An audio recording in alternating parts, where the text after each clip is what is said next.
Saudamos a todos da América do Sul, a terra onde o céu sempre é mais azul.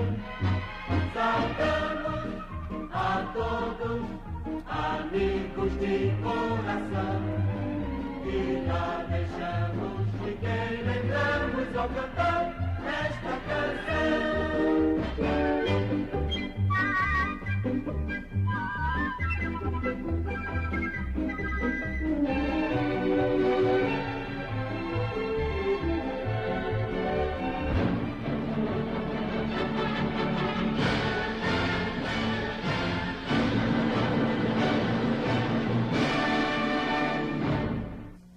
A falta de memória da televisão brasileira é um dos grandes problemas que enfrentamos para recuperar a sua história.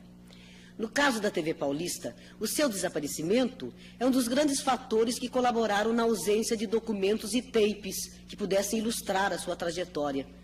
Mas nós o faremos baseados em depoimentos de profissionais pioneiros que lá trabalharam. A TV Paulista, segunda emissora de São Paulo, também sofreu as consequências do pioneirismo. E como a Tupi, foi buscar principalmente no rádio os seus profissionais. Bom, os profissionais de televisão da época, eles quase que foi um trabalho de... Quer dizer, nós todos viemos do rádio, na realidade, né? Viemos do rádio e fomos tentando fazer televisão, foi um aprendizado, quer dizer, cada um foi aprendendo e foi se identificando com essa nova forma, porque nós vínhamos em que a importância era a palavra, né? Quer dizer, no rádio, você dava todos, você transmitia tudo que você queria através da fala e através da música. E na televisão você tinha imagem. Então, houve, acho que, uma busca, assim, realmente, de todo mundo, no sentido de utilizar esse novo veículo. E foi se aprendendo. Eu comecei em rádio, na Excelsior, Rádio Excelsior, Sociedade Anônima, em julho de 1951. E logo depois, a TV Paulista foi incorporada à organização Excelsior, né? A Rádio Excelsior, Sociedade Anônima, e nós então passamos automaticamente a funcionar também em televisão. Para nós era uma novidade, aliás era para todo mundo quase que, né? Porque todos os elementos da televisão paulista vieram do rádio. Foi em 52 que eu fui da Rádio Tupi, que já tinha televisão, eu fui para a Rádio Excelsior, que em 1952 ia passar a ser Rádio Nacional de São Paulo, com outro grande nome que era muito arrojado nos seus empreendimentos, Vitor Costa, que vinha com uma bagagem enorme de conhecimento da Rádio Nacional do Rio de Janeiro, que era a mais potente, a mais poderosa, a mais ouvida emissora de rádio do Brasil. Vitor Costa vinha com essa bagagem. Então ele transformou a Excelsior em Rádio Nacional. Mais tarde, muito pouco tempo depois, pegou a concessão do Canal 5, a TV Paulista. A TV Paulista, quando passou para o Vitor Costa, já existia antes do Vitor Costa e teve seu tempo de heroísmo antes do Vitor Costa comprá-la, ligando à Rádio Nacional. Nós não tínhamos a infraestrutura de trabalho, quer dizer, não tínhamos... nós partimos do nada, praticamente. Quer dizer, os estúdios que nós tínhamos em cima, na TV Paulista, eram uma loja. Ela devia ter 4x4 ou 4x6, no máximo, que nós chamávamos de quartel-general. E hoje é uma lavanderia. Lá está instalada uma lavanderia. Então era realmente muito pequeno.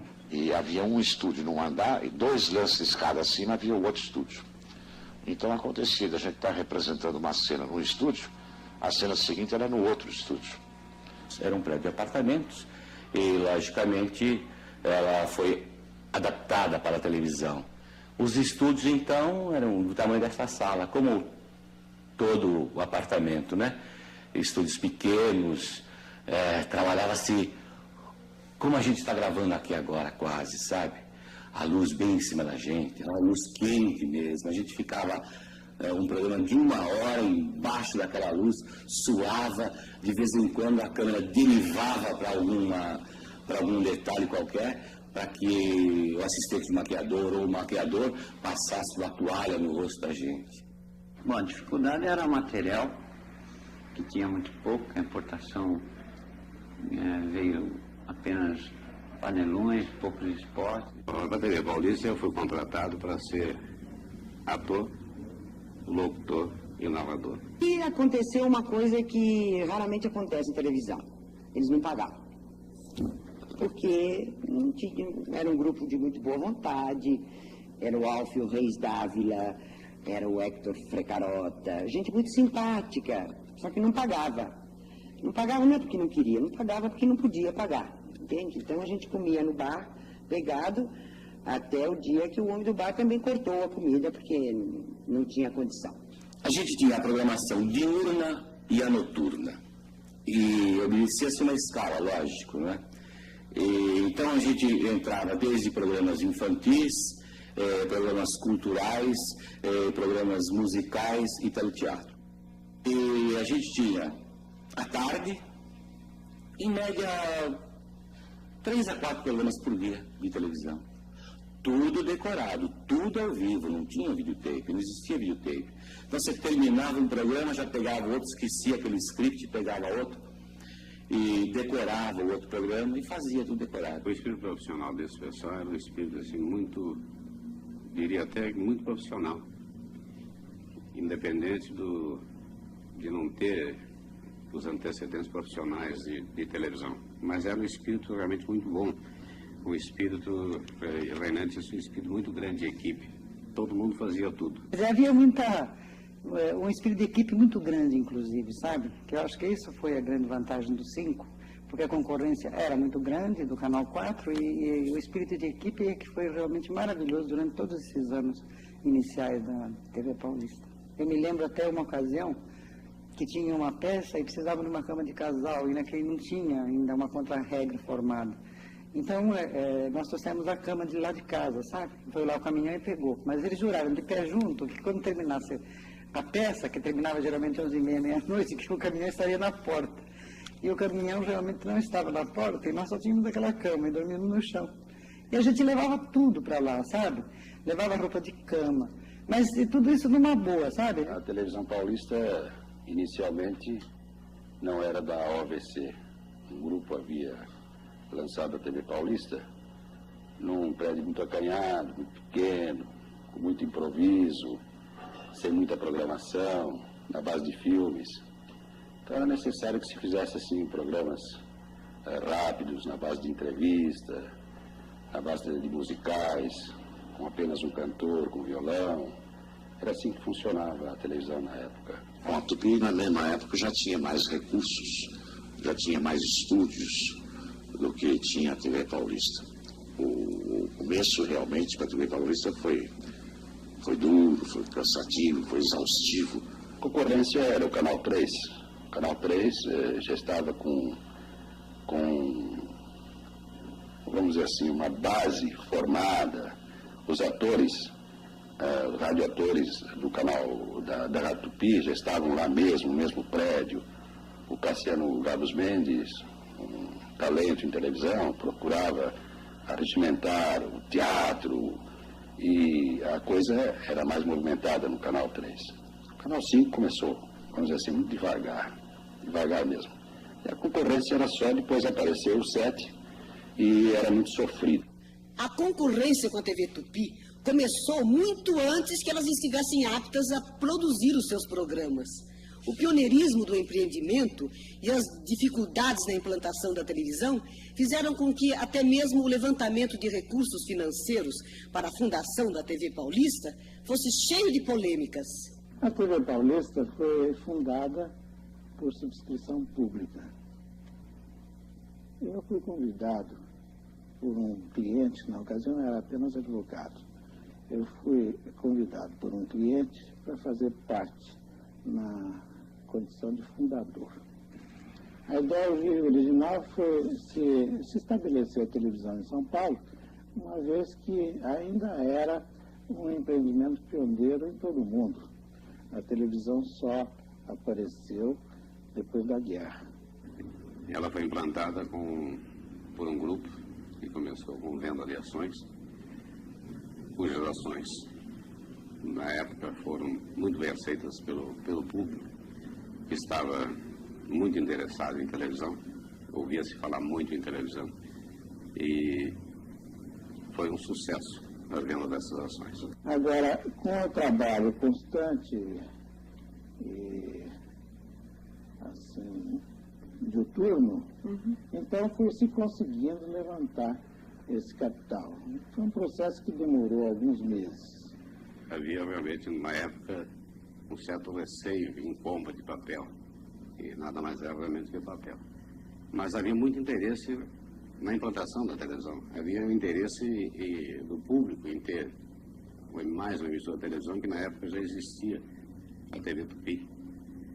E o público estava ávido de mais uma televisão, de mais programação. Então, eles acreditaram nesses papéis. E realmente compraram os papéis. O grupo que detinha essas ações, então, montou a televisão. O pessoal que estava ligado à TV Paulista teria iniciado a tramitação de papéis e pedidos de importação de equipamento antes da TV Tupi. Isso é verdade? De modo algum, não, de modo algum, porque a TV Paulista partiu para ser organizada depois que o Chateaubriand já estava com tudo importado. Por que não ter, já estava importando, já estava lançando a coisa em nome da difusora, da Tupi daqui, da Tupi Difusora e da Tupi daqui do Rio. De modo algum, aquilo ali começou, dizem, não posso afirmar, começou como uma tentativa de golpe de venda de ações, de papel, que na época era E depois o governo tomou conhecimento do assunto e fez com que eles realizassem o que anunciavam, quer dizer, construíssem uma estação de televisão. Eu dizia que houve um período em que o nosso pedido de importação ficou retido na carteira de importação e exportação do Banco do Brasil. Logo depois da inauguração da primeira TV em São Paulo, então o nosso pedido saiu, a licença de importar saiu praticamente em seguida. Aí nós importamos o equipamento, ele foi montado, e alguns meses depois, não me lembro se 2 ou 3 meses depois disso, a TV Paulista entrou no ar.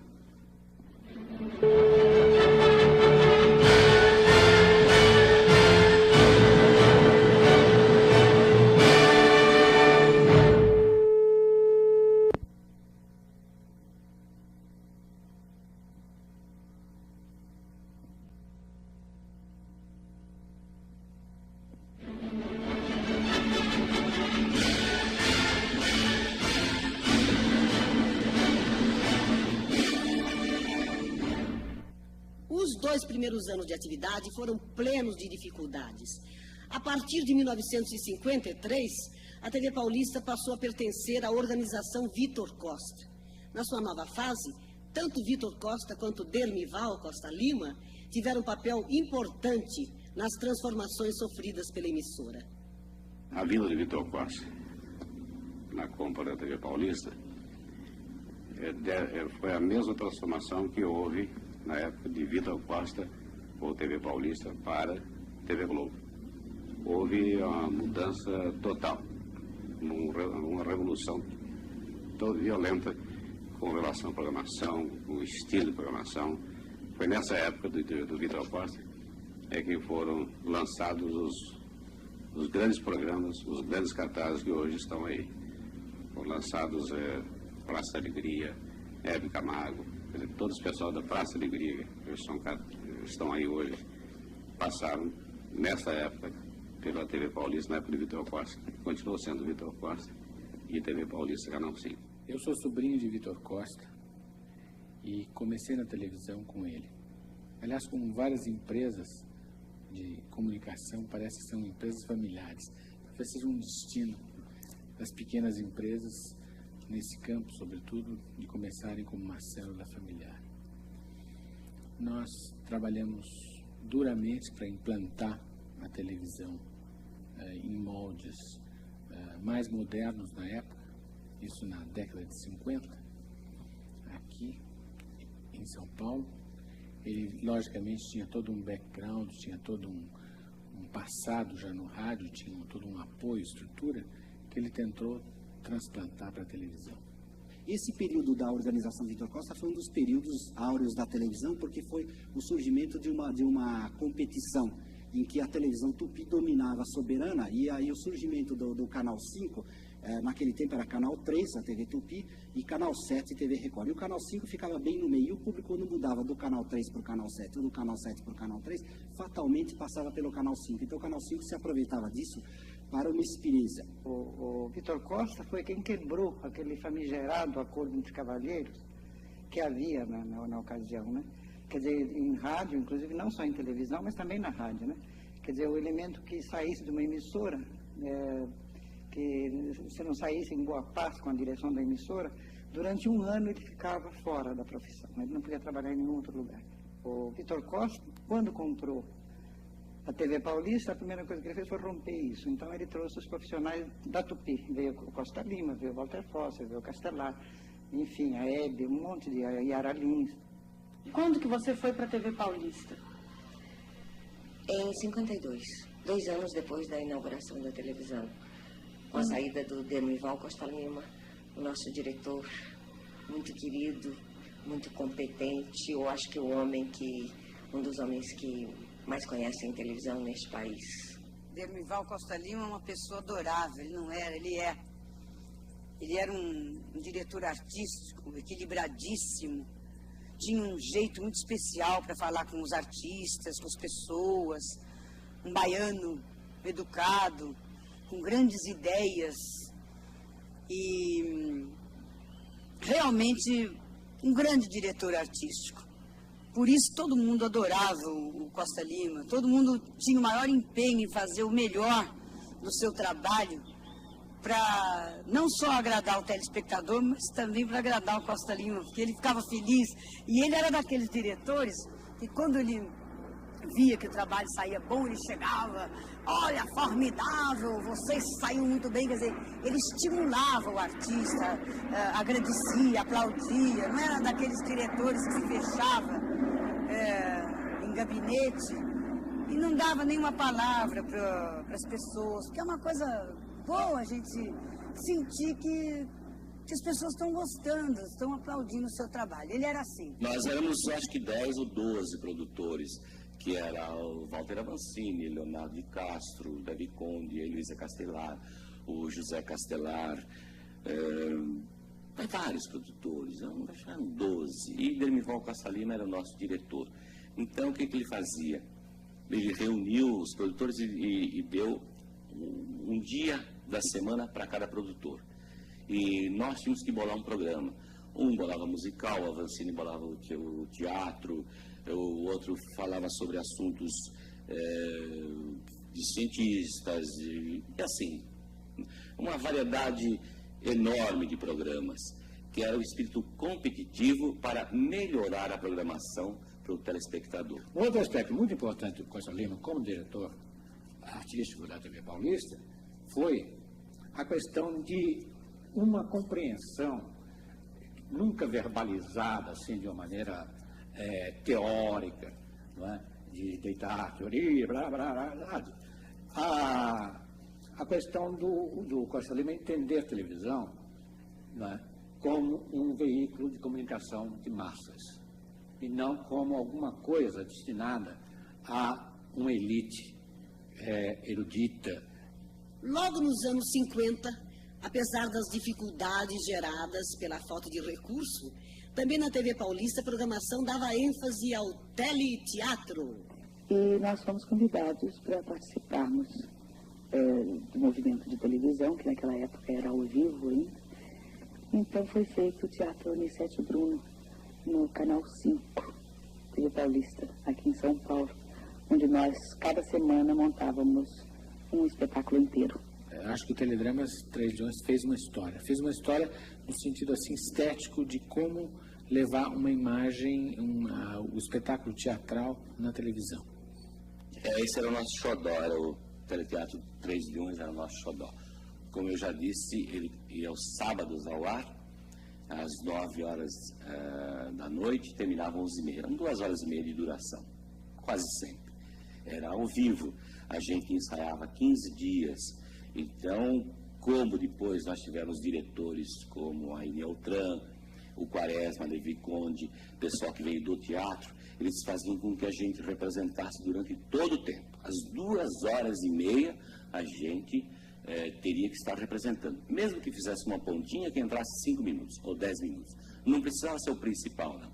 Então, todos os atores, e nós fizemos peças assim que tinham 25 atores, 30 atores, e todos os atores participavam, mesmo ali fora das câmeras, eles estavam participando, porque quando chegava a vez deles, eles estavam firmes ali. As condições técnicas na época eram mínimas, nós tínhamos realmente pouca coisa.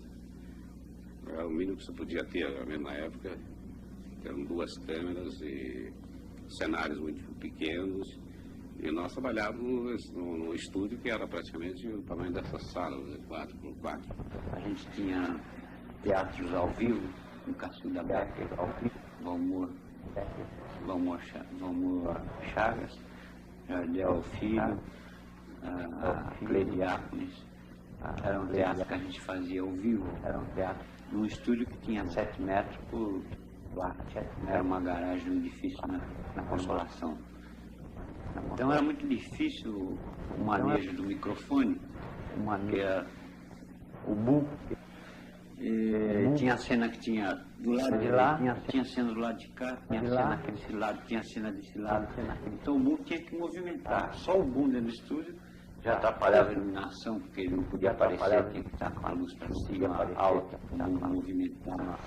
Dama das Camélias, a Cacilda Becker com aquele vestidão imenso, o estúdio ocupava tudo, todo o espaço do cenário. Era muito difícil para a gente trabalhar, mais difícil mesmo. Nós tínhamos o grande teatro, com adaptações de obras famosas. Nós tínhamos Heloísa Castelar, José Castelar, Renan Alves, Ribeiro Miguel. Sabe, eu tenho muito medo de esquecer, porque são pessoas que eu considero importantíssimas no desenvolvimento do nosso trabalho. Foi com essas pessoas. Havia coisas assim, por exemplo, que não se admitia nem sequer que se colocasse nos scripts primeiro ato, segundo ato. Era primeira parte, segunda parte. Porque era ato dava sempre a ideia de que fosse uma coisa teatral. Agora, havia na TV Paulista a mesma coisa que continua havendo, da luta que a grande parte dos produtores originários da TV Tupi e da Rádio Tupi, de evitar a questão do radiofônico. Eu acho que foi a primeira mulher a escrever teleteatro, quer dizer, ia fazer teatro em televisão. Então aí daí para frente eram 4 teatros por mês, que era Castelar, Álvaro Moia, Leonardo de Castro, Leonardo de Castro hoje é o nosso madrinho aqui, o Álvaro Moia, Davi Conde, já falecido. Então eu fazia rodízio com eles. Naquela época eu acho que não tinha nenhuma mulher escrevendo para televisão. Depois veio a Vida Alves escrevendo o Tribunal do Coração. Na peça Dom Juan, que chamava-se Dom Juan, a queda de um anjo, ou a queda de um anjo, né? Eu trabalhei, praticamente nós ensaiávamos, nessa época nós ensaiávamos durante 15 dias. Agora, o ensaio era realizado normalmente após todas as tarefas diárias. E, além de tudo, eu tive que fazer um ensaio de esgrima durante uma semana também com um oficial da Força Pública, porque havia uns 2 ou 3 duelos, mais ou menos, durante a peça, né? Eu fui obrigado a trabalhar nessa época com o sapato que tinha uma sola especial de metal. Ligado a essa sola, um fio que passava por toda a malha, né, subia, pegava o blusão, descia pela manga e ficava aqui à disposição exatamente para o duelo final. Eu fazia o Dom Juan e o Rogério Márcio fazia o Dom Luiz Sandoval. E a cena final, muito bem montada, foi o Castelar e a Heloísa. A Heloísa adaptou e o Castelar dirigiu. E na cena final havia um duelo fantástico. Isso aconteceu também com o Rogério Márcio. Ele também trabalhou com um sapato especial, sapatilha especial com sola de metal, um fio. E no cenário, então, eu pisava num polo positivo, o outro pisava num polo negativo.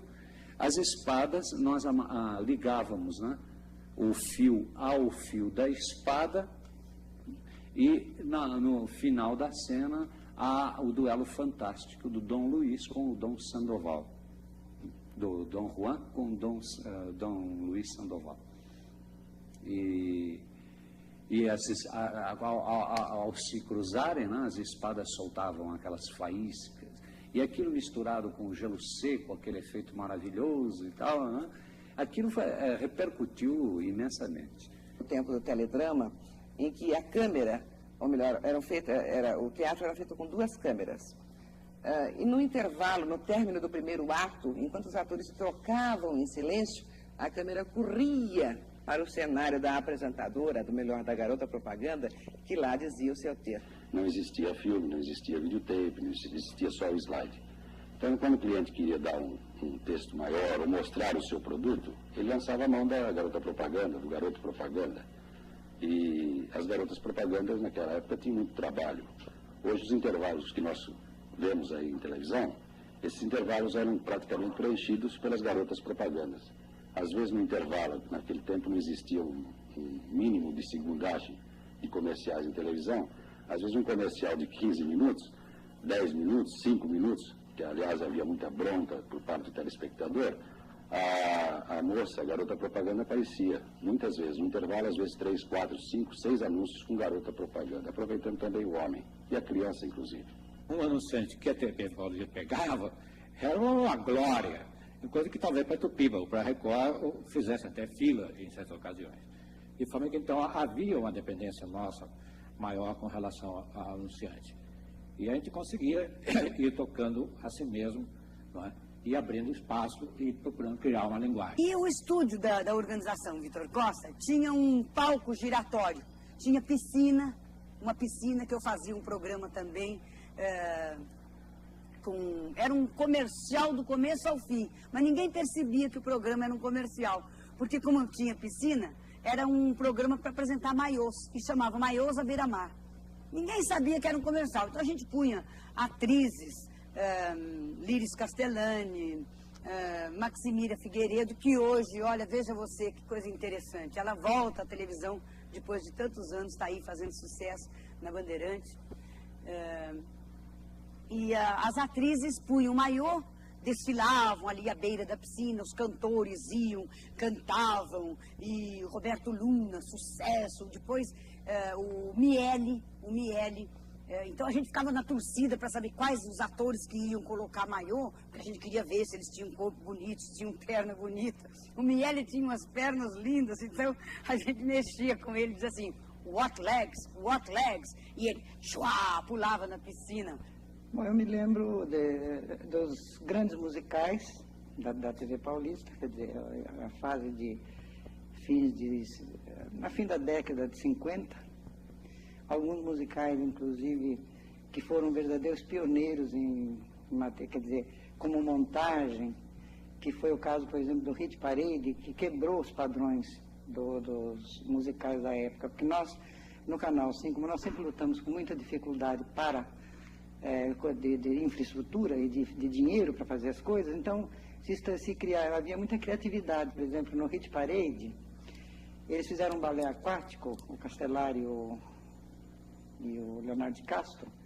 Eles fizeram um balé aquático e esse balé é o seguinte, eles vieram para o DEF com filmagem, que quase não se usava naquela época, filmagem na televisão, se usava só para telejornal. Eles fizeram, então, as meninas, as bailarinas mergulhavam na piscina do Canal 5 e depois entrava o filme e mostrava elas embaixo d'água, sabe? Um negócio com uma precisão tão grande que o telefone, depois do espetáculo, o telefone não parava a perguntar, porque eles não conseguiam entender como é que tinham feito, porque era com vidro, então se viam as bailarinas dançando. E como isso foi feito muita coisa, entende? O Beto Parede, que teve a sua primeira grande apresentação feita por José Castelar, representou uma revolução total na forma de se apresentar o musical. Então nós procuramos fazer com que os musicais na TV Paulista tivessem uma outra dinâmica, tivessem um outro jogo, né? Então, foi surgindo certas inovações, né? Coisa que não se fazia até de jeito nenhum até aquela época. Então, a questão da transmissão de 2 locais diferentes. Então, a orquestra que não cabia no estúdio da TV Paulista, né, na Rádio Nacional, e passar da Rádio Nacional para começar a tocar uma música, digamos, a Bela Adormecida, um trecho, a valsa Bela Adormecida, com o Tchaikovsky, e passar para o estúdio, onde havia então uma representação, Walter Versini chegar de príncipe, tá, beijar a Bela Adormecida e tal, e ela despertar e tal, uma orquestra tocando na Nacional. Essa passagem de estúdio da Rádio Nacional para o estúdio do estúdio para a Rádio Nacional era até uma temeridade na época, né? E basta dizer o seguinte, que somente um diretor de TV na TV Paulista, o Clodoaldo Seabra, sabia apertar a tecla que passava de um lugar para o outro, era o único que sabia apertar. Se apertasse um pouquinho a mais, caiu o sincronismo, aquelas barras, e o espectador em casa tem que levantar e acertar. Mas só o Clodoaldo sabia apertar exatamente no ponto justo para não... Era uma coisa assim que não se fazia em hipótese nenhuma.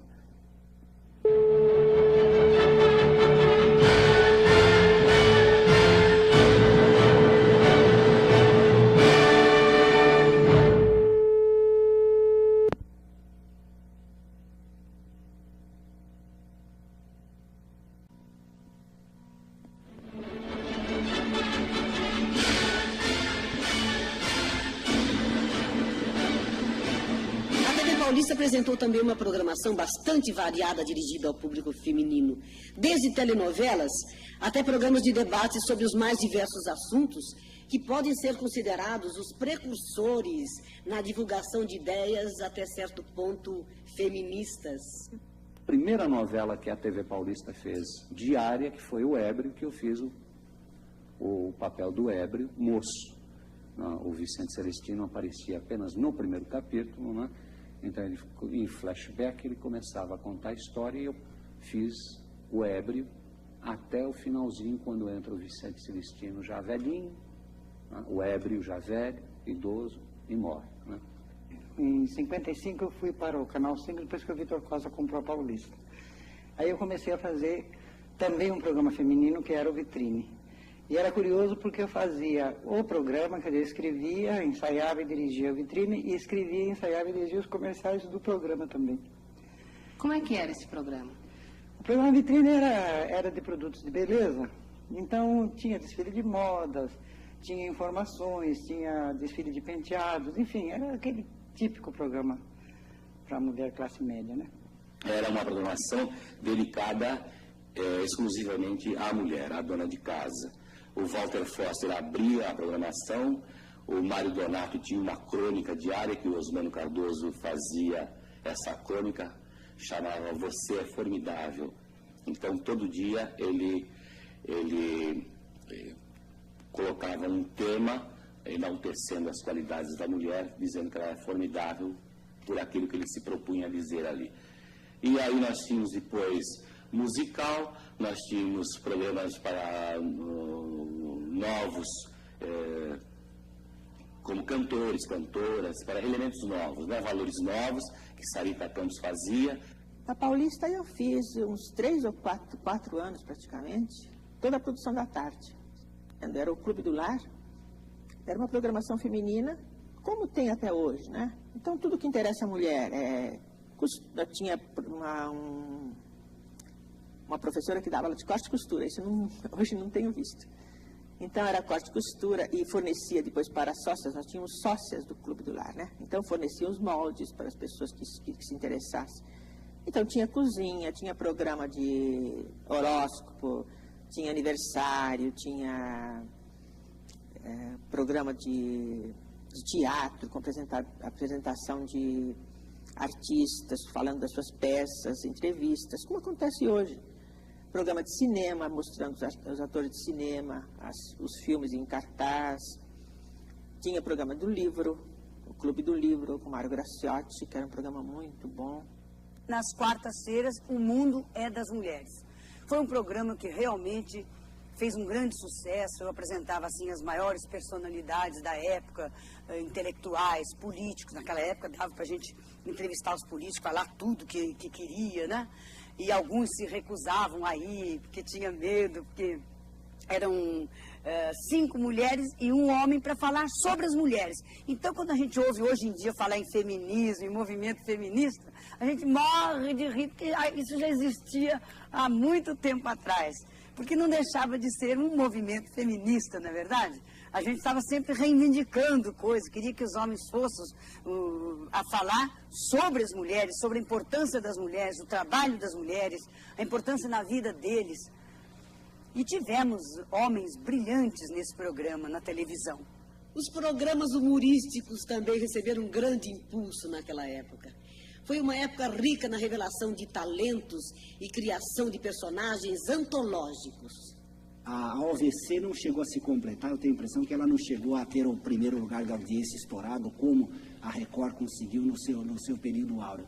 Porém, ela foi uma televisão que permitiu o surgimento de uma equipe muito importante na feitura de programas. Foi um período principalmente de pesquisa de bastidores, de feitura de programas de auditório, os programas humorísticos do Ronald Golias, do Manuel de Nóbrega, o programa do meio-dia do Manuel de Nóbrega, que o locutor era o Silvio Santos. Quer dizer, esse tipo de tentativa, o Chico Anísio, que veio do Rio para fazer o programa que ele tinha muito sucesso no rádio no Rio de Janeiro, escrito pelo Max Nunes, Haroldo Barbosa, e que ele vinha e fazia aqui em São Paulo, na OVC, no Canal 5. Os programas humorísticos, quase todos, Miss Campeonato, Galera de Barbeiro, que também teve uma versão de televisão.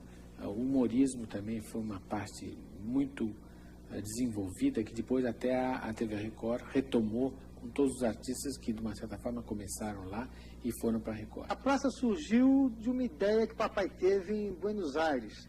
E foi assim, então, imediatamente ele bolou o nome Praça da Alegria, onde ele ficava sentado e os personagens passavam em torno daquele cenário. E para mim foi assim uma coisa muito boa, porque eu fazia um personagem onde eu falava mal do meu pai e o homem que ficava sentado no banco falava mal do filho dele. E tinha muito amor nessa conversa. E nós tivemos, assim, grandes alegrias, porque muitos pais telefonavam para a gente, se encontravam na rua e diziam: olha, meu filho nunca me deu um beijo, meu filho nunca fez uma brincadeira comigo. Havia muita distância entre nós. E hoje, quando seu filho entra no programa, o meu filho senta-se do meu lado e chega a fazer as brincadeiras que você faz com o seu pai, entende? Isso era, assim, muito gratificante pra gente. Quando eu criei o Caro Colega, ele falou: olha, eu tive uma viagem aí que eu vi um cara, um mendigo, tal coisa, isso aqui, tal coisa, e ele falava assim do dólar, isso aqui, eu bolei um negócio pra você. Olha, o ensaio é amanhã às 5 horas. Foi assim. Eu li aquilo, achei uma caca, viu? Um mendigo sentado num banco. Como vai, meu caro colega? Bem, estou chegando de Paris, não sei o que, essa coisa. Eu falei, que coisa. Mas é aquele negócio. Eu não sabia. É como diz, era feliz e não sabia, né? Indo para um tipo como o caro colega, e que tinha que falar correto, empolado, não perder a dignidade. Aquilo era tudo marcado, aquele andar. Foi 15 anos andando daquele jeito, parando daquele jeito, limpando o banco com aquela dignidade, com charuto, tá? Quer dizer, então eu não captei, não tive a penetração de ver. Achei aquilo horrível. Eu falei, não, mas isso aí que Você vai fazer? Não, eu vou fazer, você mandou, eu faço. Quer dizer, então eu mesmo fui na casa teatral, naquele tempo existia a casa teatral, nem sei se existe hoje em dia. Que a casa teatral, fui lá, arranjei uma roupa que ficou definitiva e compus de... A programação infantil tinha a preocupação de fazer programas que contassem com a participação efetiva das crianças. Então era com participação realmente de crianças, né? Havia o desenho e os filmes estrangeiros ainda não estavam dominando tanto quanto posteriormente, né? Eles começaram a entrar firme na televisão.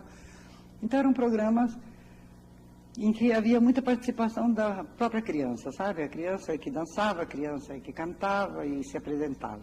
Então, era uma criançada aí adoidada, né, que trabalhando em televisão. Eu fazia também um programa aos sábados, Clube dos Garotos Saru.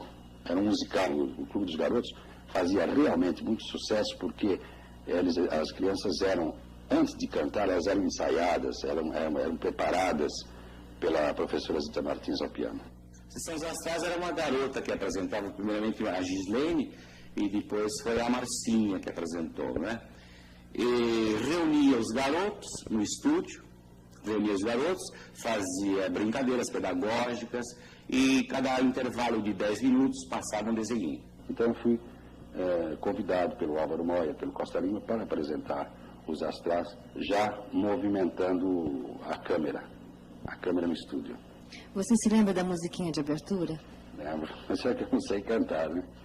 Como eu sei que você naquela época ouviu os Astrais, se você quiser me ajudar, eu mostro para o telespectador como é que era. Pode ser? É um momentinho de saudade, né? Os biscoitos São Luís anunciam a sessão Os Astrais. Os desenhos animados são gozados.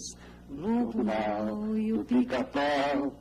Vamos olhar a TV, muita coisa bonita vai aparecer. Todo mundo bate palma, pum, pum, pum, pum. Todo mundo pede bis, todo mundo se diverte, com biscoito São Luís. Aí vai a propaganda, porque tem necessidade de ser assim para a amostragem, não é mesmo? E os Astrais fez sucesso também por causa do Pica-Pau, essa é a verdade. Nós, sem querer fazer pesquisa, mas nós começamos a observar, eu principalmente, que é na casa dos meus tios, da minha família, aos domingos, eu comecei a observar que as crianças gostavam de contar aos amiguinhos que já sabiam do filme, o que iria acontecer no filme. Então, olha, o gatinho vai ser mordido pelo leão e tal. Então, a repetição constante, e diga-se de passagem, por necessidade, fazia muito sucesso. Dediquei mais a programas infantis, propriamente ditos. E foi quando eu passei a apresentar os mesmos Astrais que há muitos anos eu tinha ido apenas assistir. E me dediquei mais a esta parte, mais à criança. Você apresentou os Astrais durante quanto tempo, Márcia? Durante 8 anos. Bom, aí acendi a velhinha, vamos apagar a velhinha. Então, eu estava ali em pé, a velhinha acesa. Quando eu ia apagar a velhinha assim, a apresentadora dizia assim, não, você não. Eu disse, eu não posso pagar? Não. Me dá uma raiva, amanhã não venho. Eu falava, né? Então, nesse me dá uma raiva, aí amanhã não venho. No dia seguinte eu estava lá. Todo dia, o programa era todo dia. E todo dia eu dizia, amanhã não venho. E todo dia eu estava lá fazendo a mesma coisa. Esse é um detalhe da passagem dos Astrais. Fiquei fazendo esses Astrais quase 7 anos, hein? Na área jornalística, algumas iniciativas importantes na formação da opinião pública. Entre elas, destacamos o trabalho de Silveira Sampaio. O Silveira Sampaio tinha já há algum tempo, na organização Vitor Costa, um programa chamado Bate-Papo com Silveira Sampaio, que acho que a maioria dos telespectadores da época deve se lembrar. Era um programa no qual ele monologava, conversava no telefone com personalidades, etc. E a partir de 1960, o programa foi acrescentado de um outro segmento, que consistia em uma série de entrevistas, da ordem de 4 ou 5 por noite, na qual ele entrevistava as pessoas das mais diferentes origens. Eu me lembro agora de um dos programas do qual participavam um padre, uma vedete, uma mulata muito bonita, 2 astronautas russos e um lixeiro que tinha editado um livro de poesias. Esse programa, inclusive, eu me lembro, foi uma demonstração de prestígio que o Silveira Sampaio tinha, a única apresentação pública dos astronautas russos que na época visitavam o Brasil. Me chamaram para trabalhar na OVC, Organização Vitor Costa, ali na Rua das Palmeiras. E eu fui para trabalhar no telejornal. Era uma fase assim de muito entusiasmo. O Costa Lima, que havia levantado a Rádio Nacional, tinha assumido a direção da OVC. E sob a presidência, assim, em geral, do Carlos Zizini, procurou se implantar um telejornal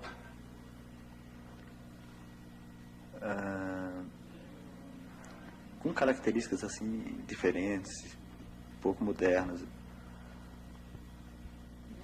Era o Carlos Zizini era o diretor do jornal, era o presidente do jornal.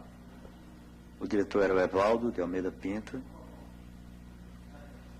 Eu entrei como redator e logo depois passei a espécie de editor, secretário do telejornal. E depois vinha o Mauro Guimarães, que era chefe de reportagem, e o grupo de repórteres e redatores. Entre eles estava o Fernando Pacheco Jordão.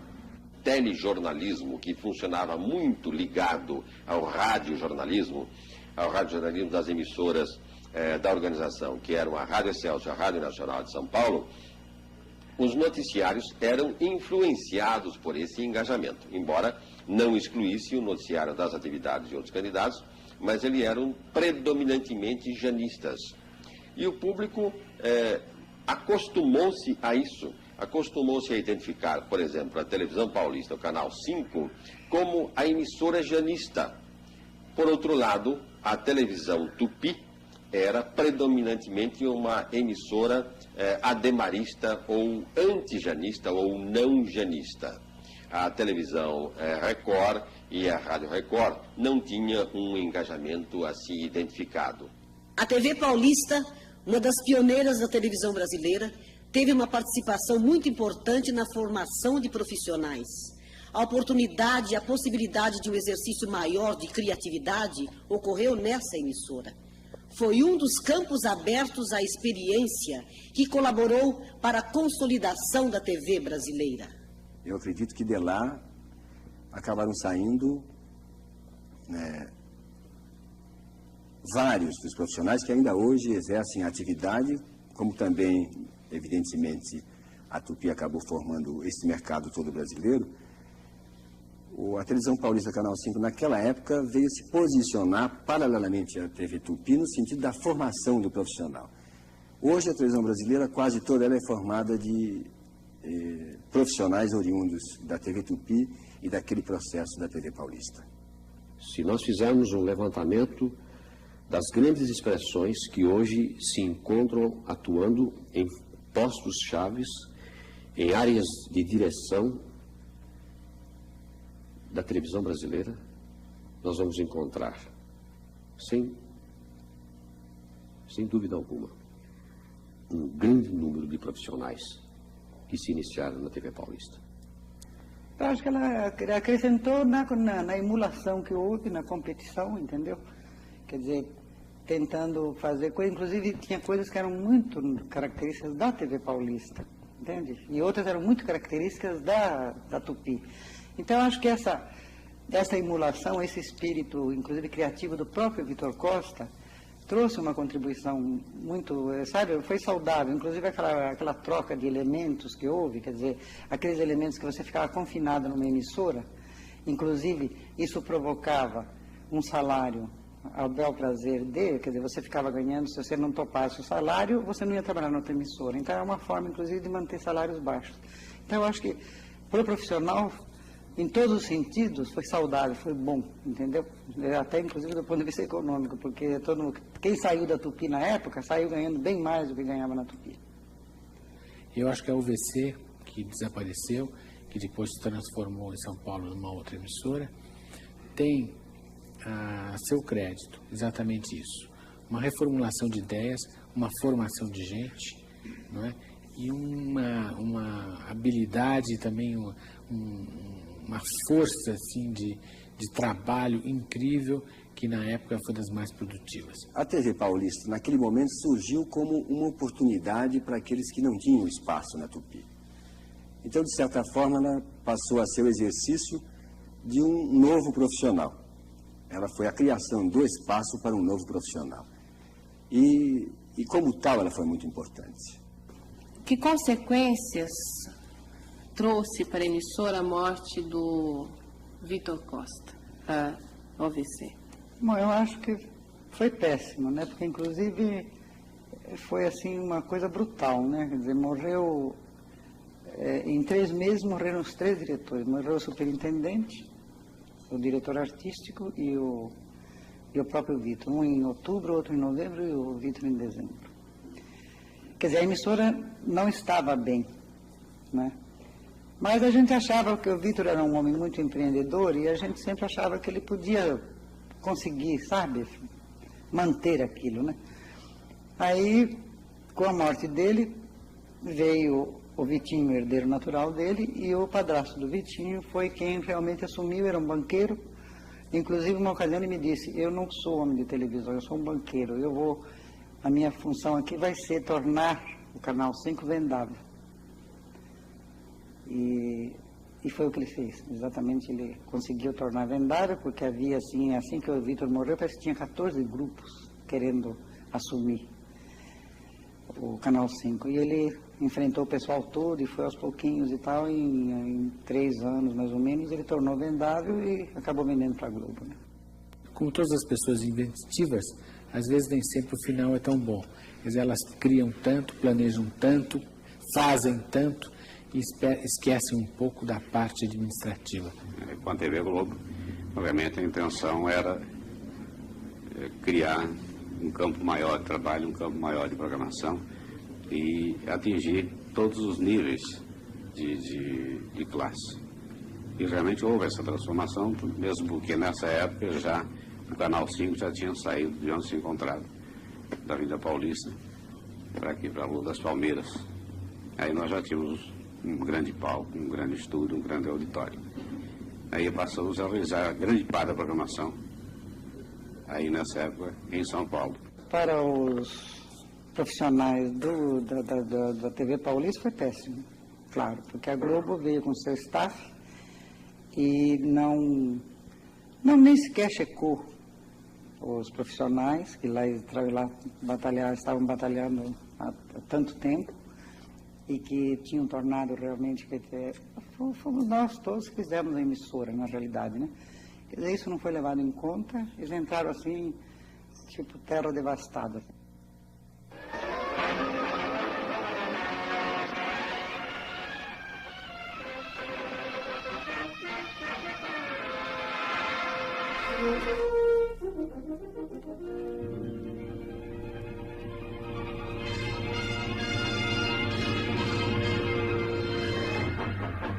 Saudamos a todos da América do Sul, a terra onde o céu sempre é mais azul. Saudamos a todos, amigos de coração, e lá deixamos de quem lembramos ao cantar.